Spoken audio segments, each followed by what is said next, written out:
निकी खिड़की के पास बैठी थी। अचानक काले बादल छा गए और बारिश शुरू हो गई। निकी खुश होकर तालियां बजा रही थी क्योंकि बारिश की बूंदें गिर रही थी। बारिश की बूंदें पौधों पर गिरी, जिससे पत्ते हरे और ताजे हो गए। निकी ने माँ के साथ छतरी ली और बाहर बारिश में निकली। सड़क पर पानी के छोटे छोटे तालाब बन गए थे, जिनमें निक्की उछल कूद कर रही थी।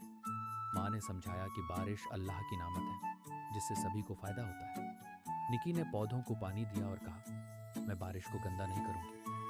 बारिश थम गई और आसमान में सुंदर सतरंगी इंद्रधनुष दिखाई दिया। निकी ने मुस्कुराकर कहा, बारिश ने आज सबको खुश कर दिया। निकी ने प्रकृति की देखभाल और साफ सफाई का महत्व सीखा।